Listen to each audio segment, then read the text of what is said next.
ลืมกด Subscribe และอย่าลืมกดกระดิ่งเพื่อได้รับการแจ้งเตือนด้วยนะสวัสดีค่ะเพื่อนๆวันนี้นะคะแล้วก็อาจจะเห็นสกูชี่บางแผ่นมาทำอะไรไม่ได้เอามาปล่อยใดๆทั้งสิ้นนะคะสกูชี่บางแผ่นนี้นะคะเราไม่แน่ใจนะว่ารีวิวไปหรือยัง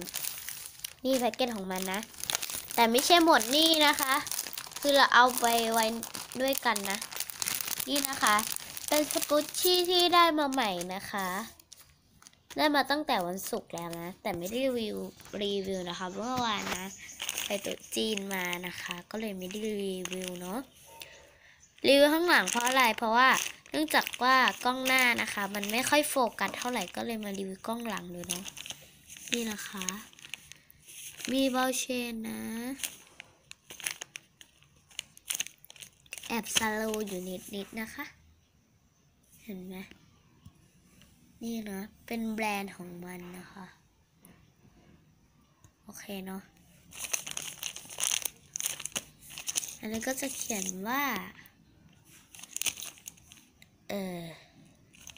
เลิฟโทสเบรดนะคะกล้องหลังมันก็ไม่ค่อยโฟกัสอยู่แล้วเนาะแล้วก็เขียนว่าซันชีแลนด์นะโอเคก็แพ็กเกจแบบนี้นะคะแพ็กเกจปิดได้นะตอนนี้เราได้มาในราคาแพงนิดหน่อยนะแต่ขอไม่บอกราคาละกันเนาะ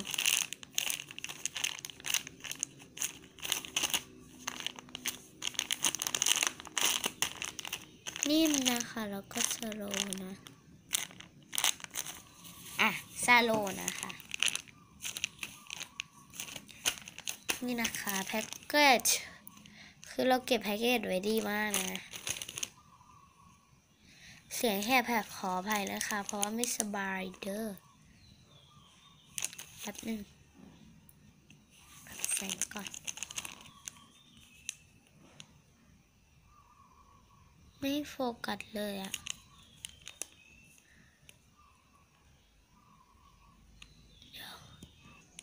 นี่นะคะด้านนอก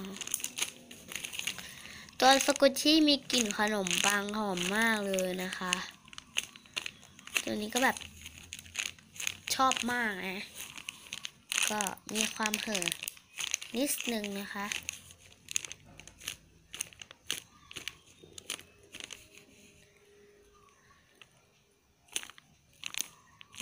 โอเค